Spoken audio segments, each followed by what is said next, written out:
Bill Engvall joining us on the program today. Bill, how you doing? I'm doing great, Wally. How's everything up there?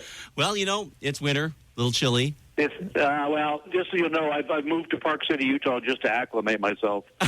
So I'm ready for when I get up there. Excellent. Well, maybe it shouldn't be so bad though. By March, you're coming up, bringing your tour north of the border. Yeah, I always enjoy doing shows up in Canada. I don't know what it is.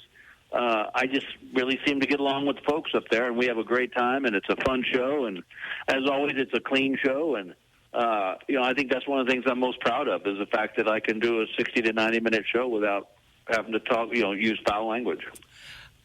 When you first started out, I mean, people go back and fans of yours from day one started out with the first album there, Here's Your Sign, which really had exploded things there for you and really got your career off to an amazing start.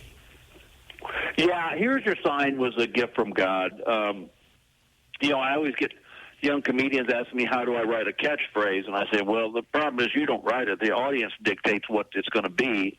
And, I mean, I didn't think the Here's Your Sign bit would be the one that everybody would cue into, but they did. And that kind of got me known around the country and in the comedy circles, and I just ran with it, and I just try to stay out of the way of it. And then, of course, there's the blue-collar comedy concert films as well, which was hugely successful there for you. Yeah, those really put it over the top. Hanging with Jeff and Larry and Ron was just a blast. We did that for 10 years, and and the other thing I think, is I think the reason people enjoy my show is because I have fun doing it. People always, I laugh during the show, and people come up to me after the show and they go, "Are you laughing at your own jokes?" And I'm like, "Please, I've heard them." What makes me laugh is if I see a joke hit somebody that they didn't see it coming, and there's stuff that just tickles me, And so when I'm doing my show, like the other day I was doing a show and. I love when little things pop up that I didn't see coming.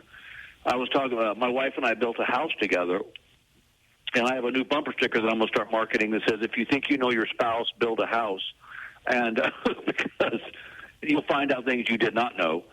But I was saying that my wife and I were sitting around the breakfast table reading the newspaper, and then just out of nowhere, it came out. I said, "Now, for those of you who are younger than me, a newspaper is this thing that used to get delivered to your house, and you could read it without having an internet connection." That is absolutely so true. Now, you've actually written several books throughout the years, including your autobiography. That came out. I wrote Just a Guy because. That's kind of what I am, Wally. I mean, if you didn't know what I did and I was your next-door neighbor, I could be anything, And the guy you see on stage is the guy you're going to see in the grocery store or at the post office or wherever. And I just, I didn't have an abnormal childhood. I wanted people to know that, you could be completely normal and have a wonderful life. Mm-hmm. And that's why I don't talk about stuff like that on my show. Is like I figure people get inundated with politics and religion and bad news all day long. Yeah. When you come to my show, I want you to walk out with the thought of, hey, you know what? My life's pretty dang good. Just being able to put all that behind him and just enjoy a great hour of laughter. 90 minutes of laughter. Yeah, I tell people, I always say, I don't want you to think that you're coming to see a stand-up comedian show. I want you to think more like just come into the show, sit back and relax, just like we're in your living room and I'm just a funny guy doing the talking.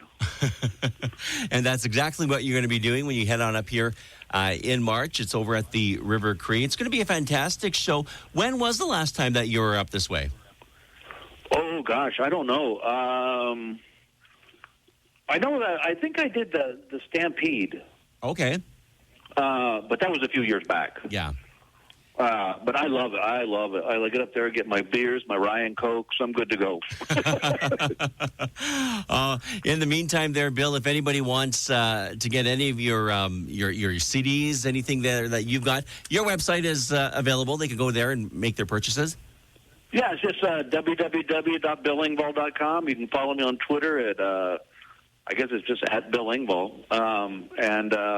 I'm crawling into the social media stage, by the way. I still don't understand this hashtag stuff. That's me. I'm right up there with you. The only hash I ever knew was hash browns, and you put them with your eggs. So. When you actually started with the social media thing, Do you find that you're getting better connection? Obviously, you're getting better connections there with your fans. You know, Wally, there's a part of me that doesn't like the social media because of the anonymity of it. Mm-hmm. You know, that no one, like, if someone doesn't like my show, they wouldn't walk up to me on the street and go, "Hey, I think your show sucks."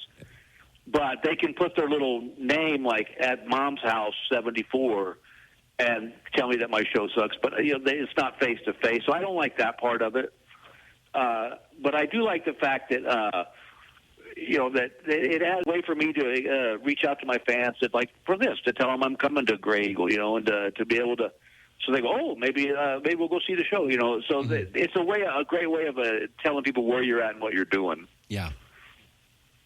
Now, your show coming up there in March is going to be featuring what? Are we going to be seeing a lot of new material there from Bill? Yeah.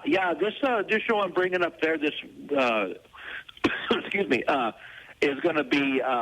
We talk a lot about like I had to have my knee replaced because of my stint on Dancing with the Stars, and then 2 weeks after I got discharged from that, I got a kidney stone.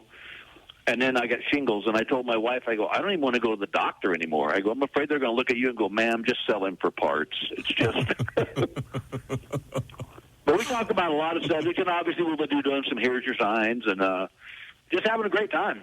It seems like it's going to be a lot of fun. Bill, I want to thank you for joining us on the program again. And, you know, people just get the tickets for the show coming up there in March. It's going to be a great one. Thanks, Wally. I appreciate it. Hope you have a great day.